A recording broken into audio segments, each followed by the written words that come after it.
Section 31. The Kritik of Pure Reason by Immanuel Kant. Transcendental Doctrine of Elements. Part 2nd. Transcendental Logic. Second Division. Transcendental Dialectic. Book 2. Of the Dialectical Procedure of Pure Reason. Chapter 2. The Antinomy of Pure Reason. Section 9. Of the empirical use of the regulative principle of reason with regard to the cosmological ideas. 3. Solution of the cosmological idea of the totality of the deduction of cosmical events from their causes. There are only two modes of causality cogitable: the causality of nature or of freedom. The first is the conjunction of a particular state with another preceding it in the world of sense, the former following the latter by virtue of a law. Now, as the causality of phenomena is subject to conditions of time, and the preceding state, if it had always existed, could not have produced an effect which would make its first appearance at a particular time, the causality of a cause must itself be an effect, must itself have begun to be, and therefore, according to the principle of the understanding, itself requires a cause. We must understand, on the contrary, by the term freedom, in the cosmological sense, a faculty of the spontaneous origination of a state, the causality of which, therefore, is not subordinated to another cause determining it in time. Freedom is, in this sense, a pure transcendental idea, which, in the first place, contains no empirical element, the object of which, in the second place, cannot be given or determined in any experience, because it is a universal law of the very possibility of experience that everything which happens must have a cause, that, consequently, the causality of a cause, being itself something that has happened, must also have a cause. In this view of the case, the whole field of experience, how far soever it may extend, contains nothing that is not subject to the laws of nature. But, as we cannot by this means attain to an absolute totality of conditions in reference to the series of causes and effects, reason creates the idea of a spontaneity, which can begin to act of itself, and without any external cause determining it to action, according to the natural law of causality. It is especially remarkable that the practical conception of freedom is based upon the transcendental idea, and that the question of the possibility of the former is difficult only as it involves the consideration of the truth of the latter. Freedom, in the practical sense, is the independence of the will of coercion by sensuous impulses. A will is sensuous insofar as it is pathologically affected by sensuous impulses. It is termed animal, arbitrium brutum, when it is pathologically necessitated. The human will is certainly an arbitrium sensitivum, not brutum, but liberum, because sensuousness does not necessitate its action, a faculty existing in man of self-determination, independently of all sensuous coercion. It is plain that, if all causality in the world of sense were natural, and natural only, every event would be determined by another according to necessary laws, and that, consequently, phenomena, insofar as they determine the will, must necessitate every action as a natural effect from themselves.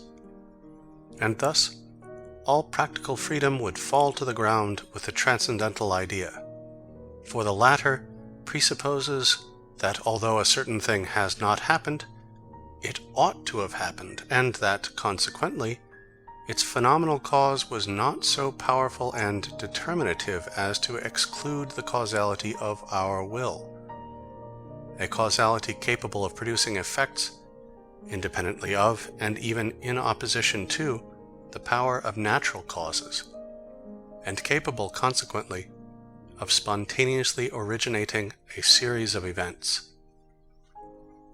Here, too, we find it to be the case, as we generally found in the self-contradictions and perplexities of a reason which strives to pass the bounds of possible experience, that the problem is properly not physiological but transcendental. The question of the possibility of freedom does indeed concern psychology, but, as it rests upon dialectical arguments of pure reason, its solution must engage the attention of transcendental philosophy. Before attempting this solution, a task which transcendental philosophy cannot decline, it will be advisable to make a remark with regard to its procedure in the settlement of the question. If phenomena were things in themselves, and time and space forms of the existence of things, condition and conditioned would always be members of the same series, and thus would arise in the present case the antinomy common to all transcendental ideas, that their series is either too great or too small for the understanding. The dynamical ideas, which we are about to discuss in this and the following section, possess the peculiarity of relating to an object not considered as a quantity, but as an existence, and thus, in the discussion of the present question, we may make abstraction of the quantity of the series of conditions, and consider merely the dynamical relation of the condition to the conditioned. The question then suggests itself whether freedom is possible, and, if it is, whether it can consist with the universality of the natural law of causality, and consequently, whether we enounce a proper disjunctive proposition when we say, every effect must have its origin either in nature or in freedom, or whether both cannot exist together in the same event in different relations. The principle of an unbroken connection between all events in the phenomenal world, in accordance with the unchangeable laws of nature, is a well-established principle of transcendental analytic, which admits of no exception. The question, therefore, is whether an effect determined according to the laws of nature can at the same time be produced by a free agent, or whether freedom and nature mutually exclude each other. And here, the common but fallacious hypothesis of the absolute reality of phenomena manifests its injurious influence in embarrassing the procedure of reason. For if phenomena are things in themselves, freedom is impossible. In this case, nature is the complete and all-sufficient cause of every event, and condition and conditioned, cause and effect, are contained in the same series, and necessitated by the same law. If, on the contrary, phenomena are held to be, as they are in fact, nothing more than mere representations, connected with each other in accordance with empirical laws, they must have a ground which is not phenomenal. But the causality of such an intelligible cause is not determined or determinable by phenomena, although its effects, as phenomena, must be determined by other phenomenal existences. This cause and its causality exist, therefore, out of and apart from the series of phenomena, while its effects do exist and are discoverable in the series of empirical conditions. Such an effect may therefore be considered to be free in relation to its intelligible cause, and necessary in relation to the phenomena from which it is a necessary consequence, a distinction which, stated in this perfectly general and abstract manner, must appear in the highest degree subtle and obscure. The sequel will explain. It is sufficient at present to remark that, as the complete and unbroken connection of phenomena is an unalterable law of nature, freedom is impossible, on the supposition that phenomena are absolutely real. Hence, those philosophers who adhere to the common opinion on this subject can never succeed in reconciling the ideas of nature and freedom. Possibility of freedom in harmony with the universal law of natural necessity.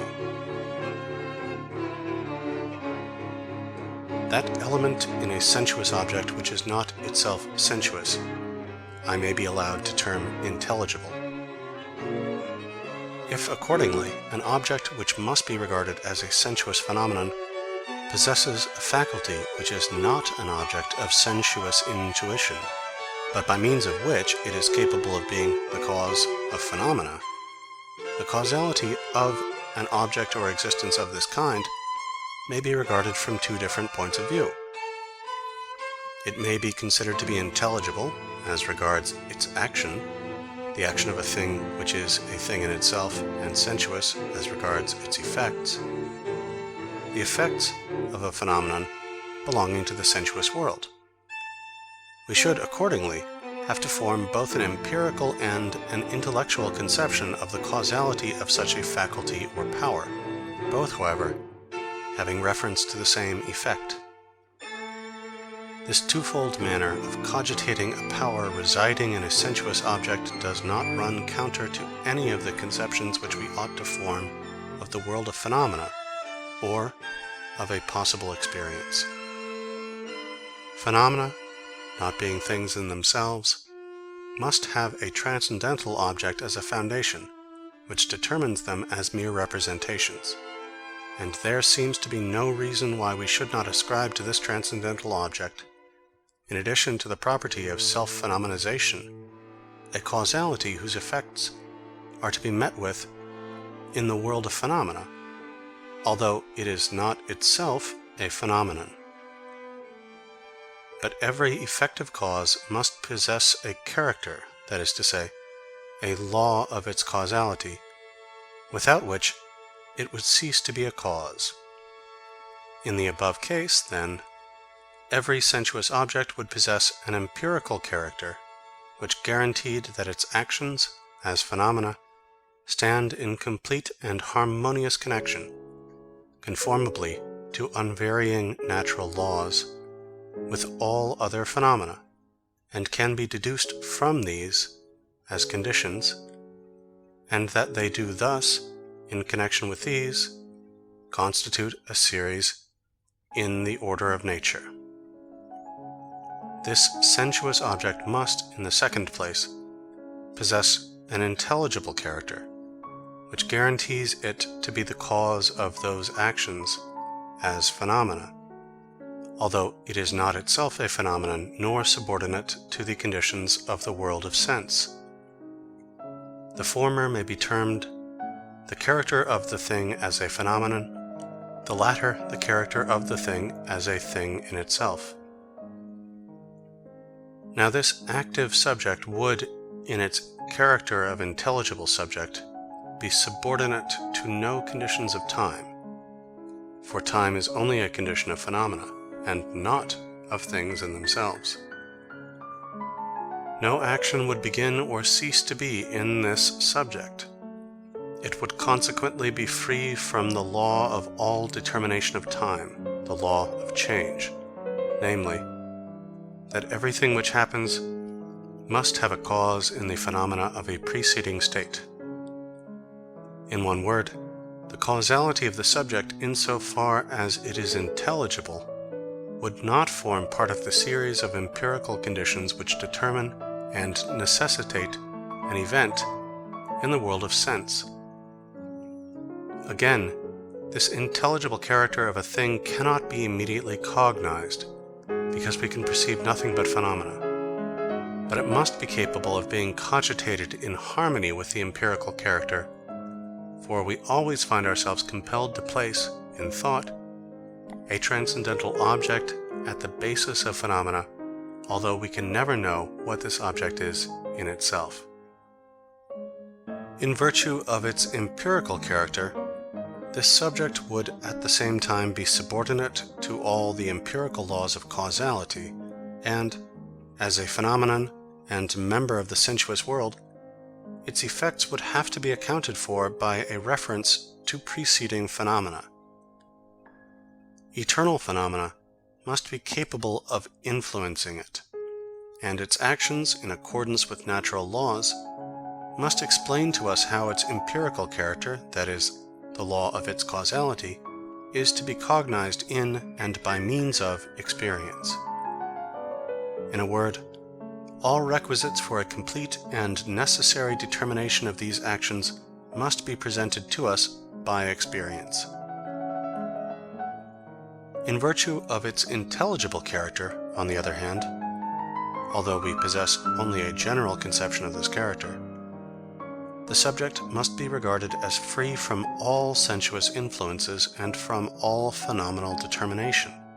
Moreover, as nothing happens in this subject, for it is a noumenon, and there does not consequently exist in it any change demanding the dynamical determination of time, and for the same reason, no connection with phenomena as causes, this active existence must in its actions be free from and independent of natural necessity. For this necessity exists only in the world of phenomena. It would be quite correct to say that it originates or begins its effects in the world of sense from itself, although the action productive of these effects does not begin in itself. We should not be, in this case, affirming that these sensuous effects began to exist of themselves, because they are always determined by prior empirical conditions, by virtue of the empirical character, which is the phenomenon of the intelligible character, and are possible only as constituting a continuation of the series of natural causes. And thus, nature and freedom, each in the complete and absolute signification of these terms, can exist without contradiction or disagreement in the same action.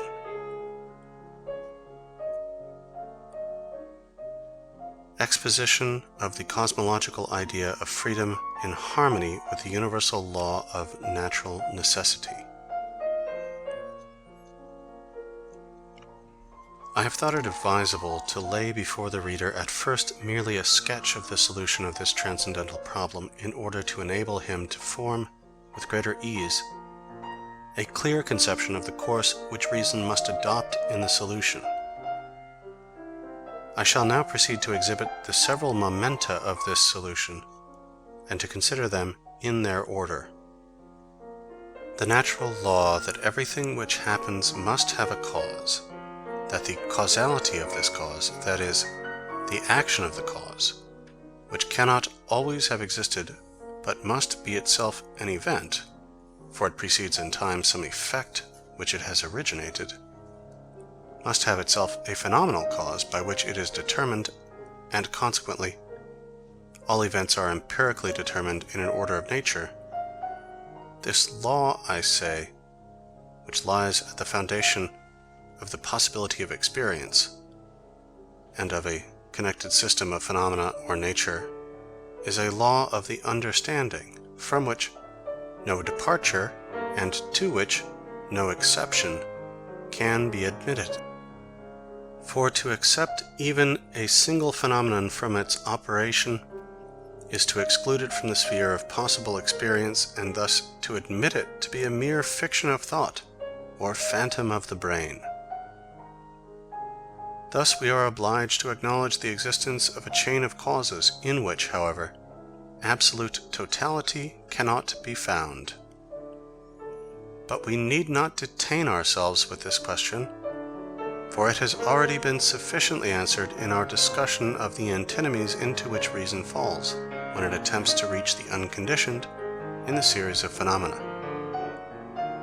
If we permit ourselves to be deceived by the illusion of transcendental idealism, we shall find that neither nature nor freedom exists.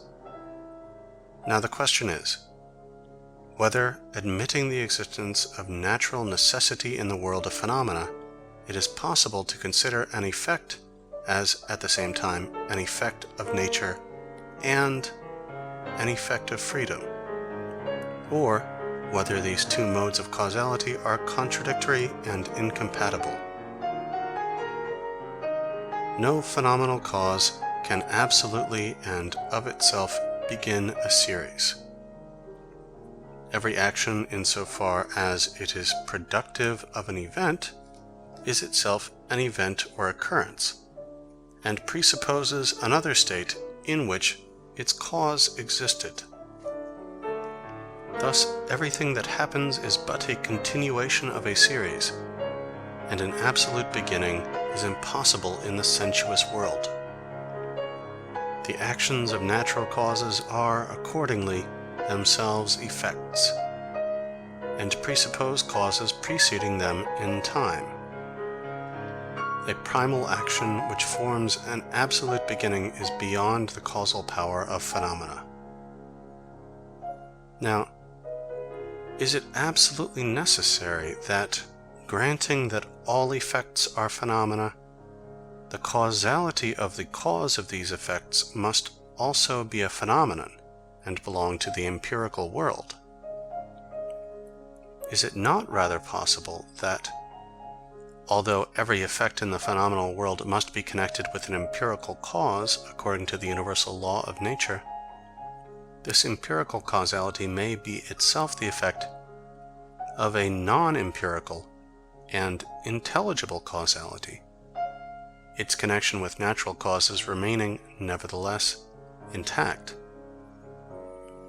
Such a causality would be considered in reference to phenomena as the primal action of a cause, which is insofar therefore not phenomenal, but by reason of this faculty or power intelligible, although it must at the same time, as a link in the chain of nature, be regarded as belonging to the sensuous world. A belief in the reciprocal causality of phenomena is necessary if we are required to look for and to present the natural conditions of natural events, that is to say, their causes. This being admitted as unexceptionably valid, the requirements of the understanding, which recognizes nothing but nature in the region of phenomena, are satisfied, and our physical explanations of physical phenomena may proceed in their regular course, without hindrance and without opposition. But it is no stumbling block in the way, even assuming the idea to be of pure fiction, to admit that there are some natural causes in the possession of a faculty which is not empirical but intelligible, inasmuch as it is not determined to action by empirical conditions, but purely and solely upon grounds brought forward by the understanding, this action being still, when the cause is phenomenized, in perfect accordance with the laws of empirical causality. Thus, the acting subject as a causal phenomenon would continue to preserve a complete connection with nature and natural conditions, and the phenomenon only of the subject, with all its phenomenal causality, would contain certain conditions which, if we ascend from the empirical to the transcendental object, must necessarily be regarded as intelligible.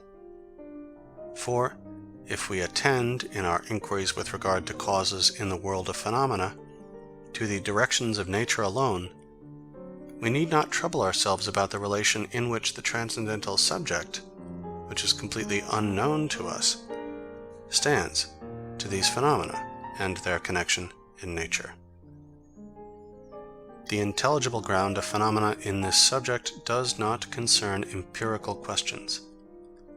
It has to do only with pure thought, and, although the effects of this thought and action of the pure understanding are discoverable in phenomena, these phenomena must nevertheless be capable of a full and complete explanation, upon purely physical grounds, and in accordance with natural laws. and in this case we attend solely to their empirical and omit all consideration of their intelligible character, which is the transcendental cause of the former, as completely unknown, except insofar as it is exhibited by the latter as its empirical symbol. Now let us apply this to experience. Man is a phenomenon of the sensuous world, and at the same time, therefore, a natural cause, the causality of which must be regulated by empirical laws. As such, he must possess an empirical character like all other natural phenomena. We remark this empirical character in his actions, which reveal the presence of certain powers and faculties. If we consider inanimate or merely animal nature, we can discover no reason for ascribing to ourselves any other than a faculty which is determined in a purely sensuous manner. But man, to whom nature reveals herself only through sense, cognizes himself not only by his senses, but also through pure apperception, and this in actions and internal determinations which he cannot regard as sensuous impressions. He is thus to himself, on the one hand, a phenomenon, but on the other hand, in respect of certain faculties, a purely intelligible object. Intelligible because its action cannot be ascribed to sensuous receptivity. These faculties are understanding and reason. The latter, especially, is in a peculiar manner distinct from all empirically conditioned faculties, for it employs ideas alone in the consideration of its objects, and by means of these determines the understanding, which then proceeds to make an empirical use of its own conceptions, which, like the ideas of reason, are pure and non-empirical. That reason possesses the faculty of causality, or that, at least, we are compelled so to represent it, is evident from the imperatives which, in the sphere of the practical, we impose on many of our executive powers. The words "I ought" express a species of necessity and imply a connection with grounds which nature does not and cannot present to the mind of man. Understanding knows nothing in nature but that which is, or has been, or will be. It would be absurd to say that anything in nature ought to be other than it is in the relations of time in which it stands. Indeed, the ought, when we consider merely the course of nature, has neither application nor meaning.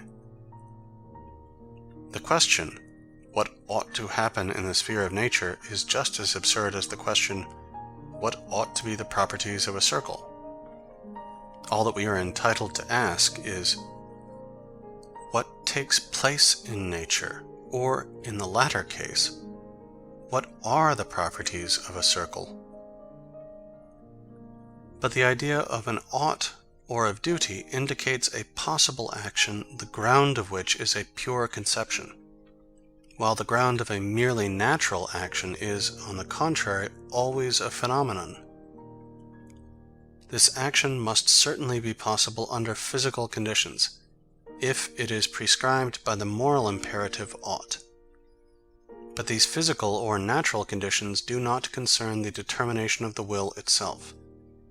They relate to its effect alone, and the consequences of the effect in the world of phenomena.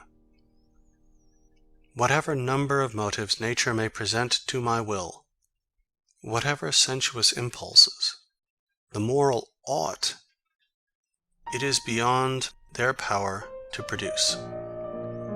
They may produce a volition which, so far from being necessary, is always conditioned, a volition to which the ought enunciated by reason sets an aim and a standard, gives permission or prohibition.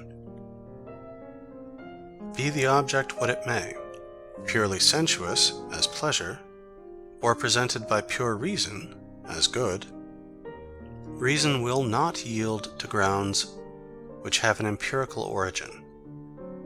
Reason will not follow the order of things presented by experience, but, with perfect spontaneity, rearranges them according to ideas, with which it compels empirical conditions to agree.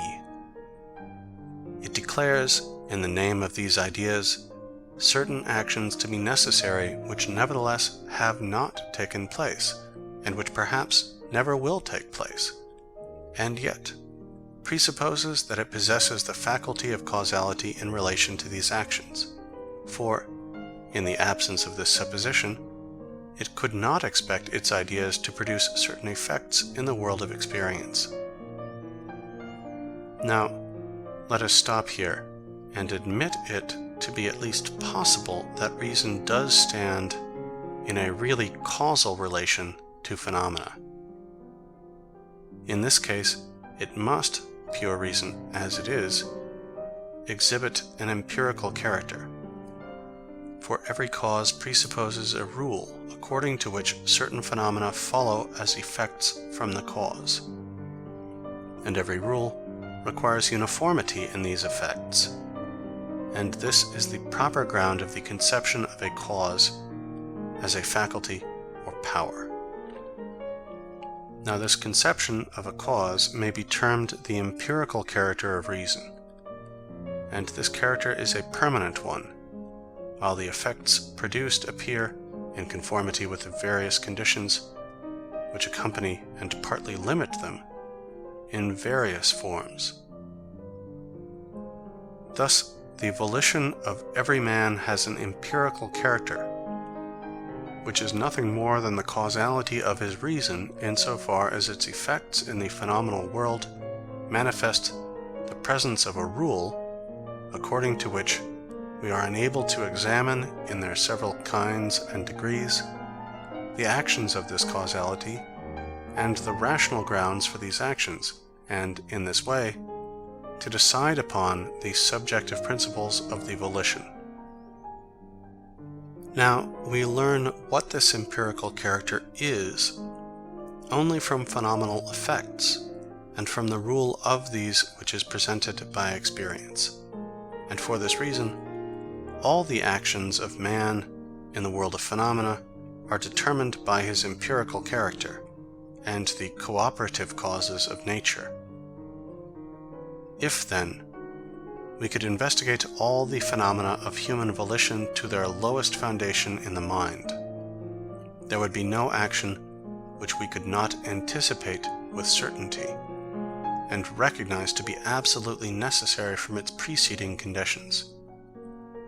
So far as relates to this empirical character, therefore, there can be no freedom, and it is only in the light of this character that we can consider the human will, when we confine ourselves to simple observation and, as is the case in anthropology, institute a physiological investigation of the motive causes of human actions. But when we consider the same actions in relation to reason, not for the purpose of explaining their origin, that is, in relation to speculative reason, but to practical reason, as the producing cause of these actions, we shall discover a rule and an order very different from those of nature and experience. For the declaration of this mental faculty may be that what has and could not but take place in the course of nature ought not to have taken place. Sometimes, too, we discover, or believe that we discover, that the ideas of reason did actually stand in a causal relation to certain actions of man, and that these actions have taken place because they were determined not by empirical causes, but by the act of the will upon grounds of reason. Now, granting that reason stands in a causal relation to phenomena, can an action of reason be called free when we know that, sensuously, in its empirical character, it is completely determined and absolutely necessary. But this empirical character is itself determined by the intelligible character.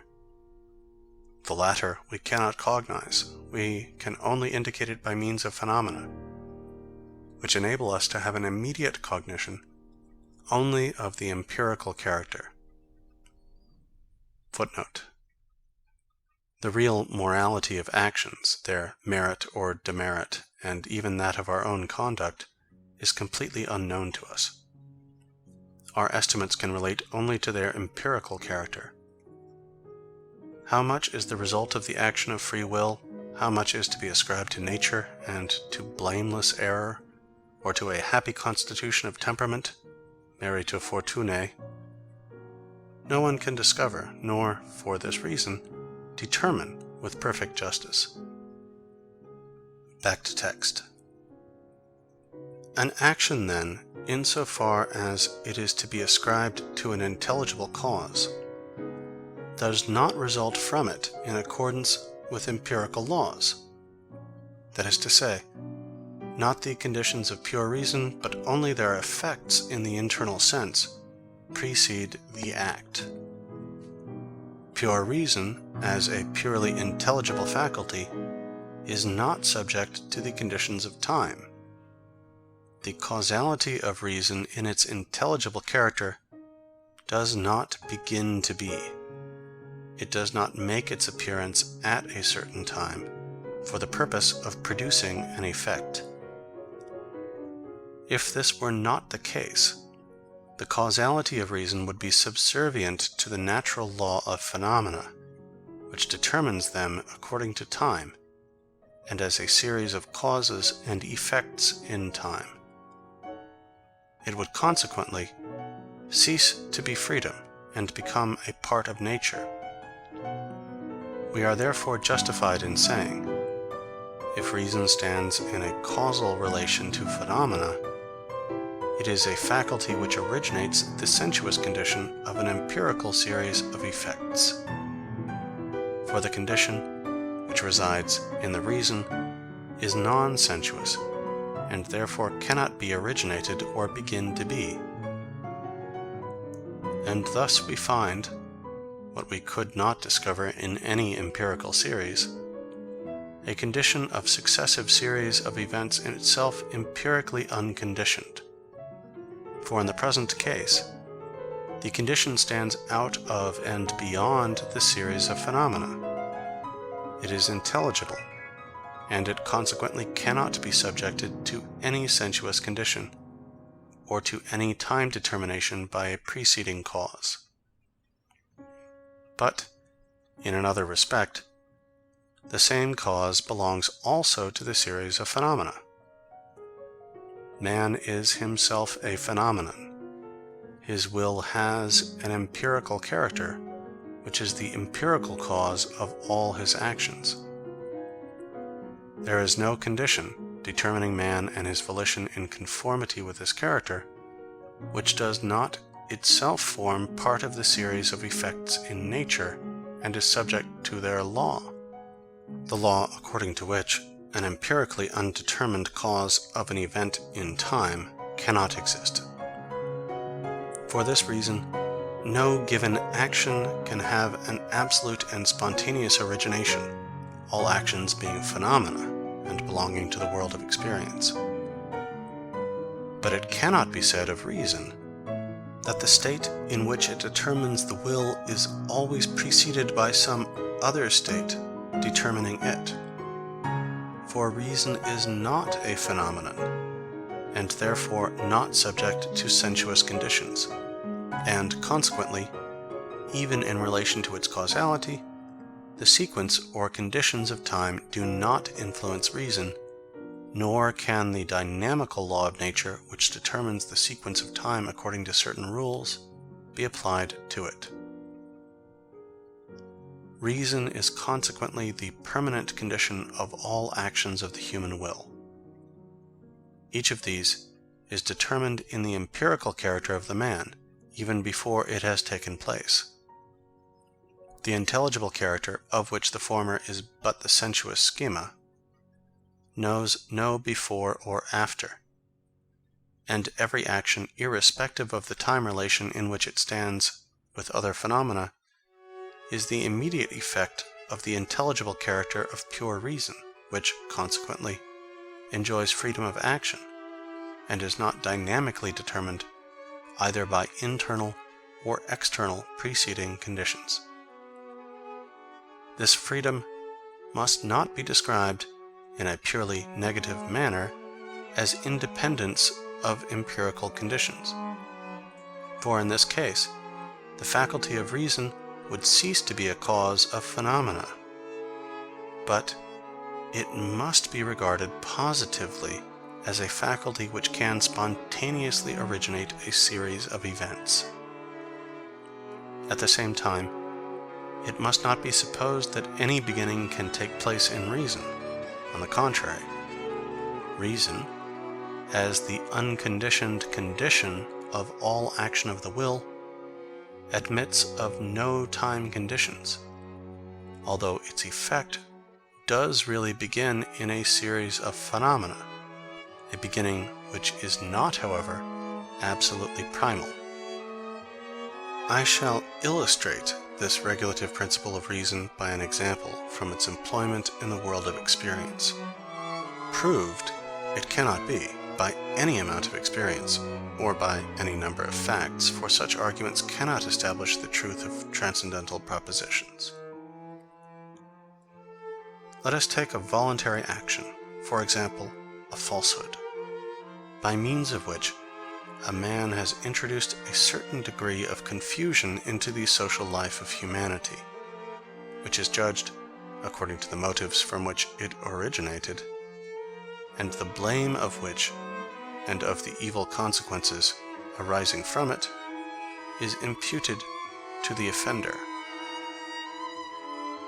We at first proceed to examine the empirical character of the offense, and for this purpose we endeavor to penetrate to the sources of that character, such as a defective education, bad company, a shameless and wicked disposition, frivolity, and want of reflection, not forgetting also the occasioning causes which prevailed at the moment of the transgression. In this, the procedure is exactly the same as that pursued in the investigation of the series of causes which determine a given physical effect. Now, although we believe the action to have been determined by all these circumstances, we do not the less blame the offender.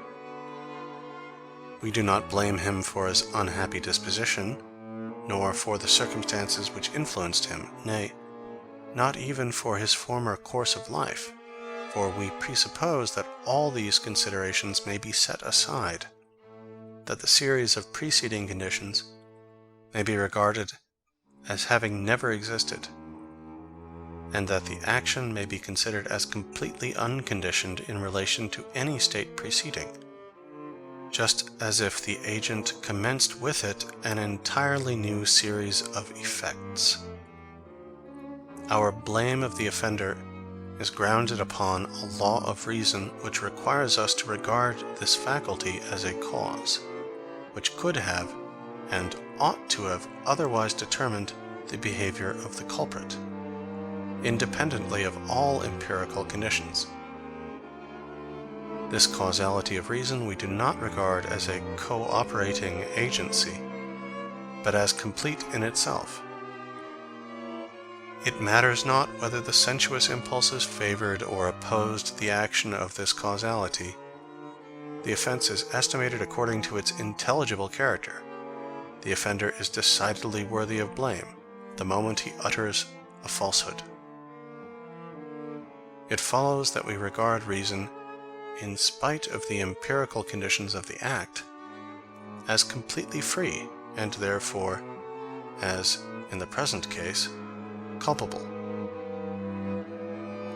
The above judgment is complete evidence that we are accustomed to think that reason is not affected by sensuous conditions, that in it no change takes place, although its phenomena, in other words, the mode in which it appears in its effects, are subject to change, that in it no preceding state determines the following, and, consequently, that it does not form a member of the series of sensuous conditions which necessitate phenomena according to natural laws. Reason is present and the same in all human actions and at all times, but it does not itself exist in time, and therefore does not enter upon any state in which it did not formerly exist. It is, relatively to new states or conditions, determining, but not determinable. Hence, we cannot ask, why did not reason determine itself in a different manner? The question ought to be thus stated: why did not reason employ its power of causality to determine certain phenomena in a different manner? But this is a question which admits of no answer, for a different intelligible character would have exhibited a different empirical character. And when we say that, in spite of the course which his whole former life had taken, the offender could have refrained from uttering the falsehood, this means merely that the act was subject to the power and authority, permissive or prohibitive, of reason. Now, reason is not subject in its causality to any conditions of phenomena or of time, and a difference in time may produce a difference in the relation of phenomena to each other, for these are not things, and therefore not causes in themselves. But it cannot produce any difference in the relation in which the action stands to the faculty of reason. Thus, then, in our investigation into free actions and the causal power which produced them, we arrive at an intelligible cause, beyond which, however, we cannot go. Although we can recognize that it is free, that is, independent of all sensuous conditions, and that, in this way, it may be the sensuously unconditioned condition of phenomena. But for what reason the intelligible character generates such and such phenomena and exhibits such and such an empirical character under certain circumstances, it is beyond the power of our reason to decide. The question is as much above the power and the sphere of reason as the following would be: why does the transcendental object of our external sensuous intuition allow of no other form than that of intuition in space? But the problem, which we were called upon to solve, does not require us to entertain any such questions.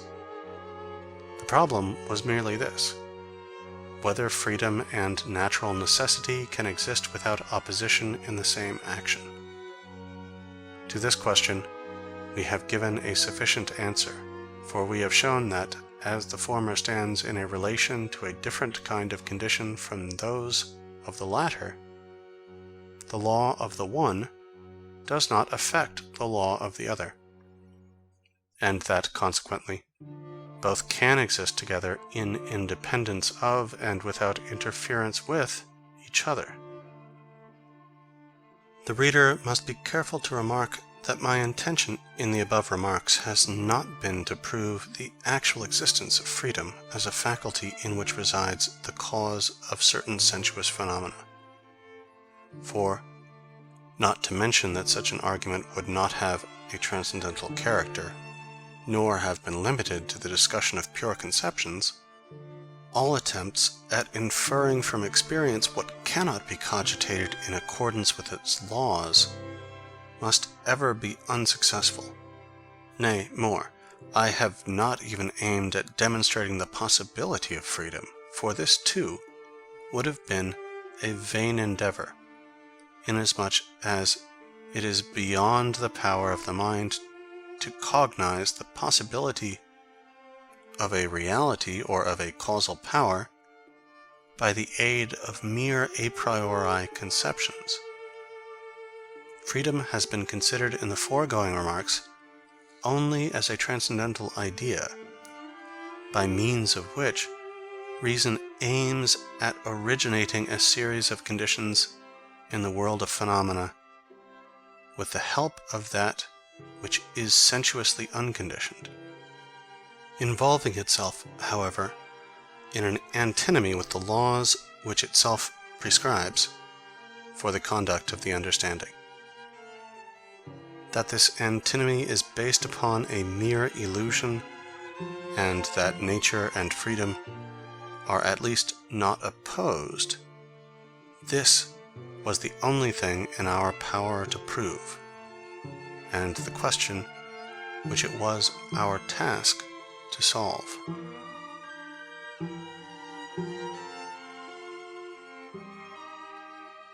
End 3. Solution of the cosmological ideas of the totality of the deduction of cosmical events from their causes.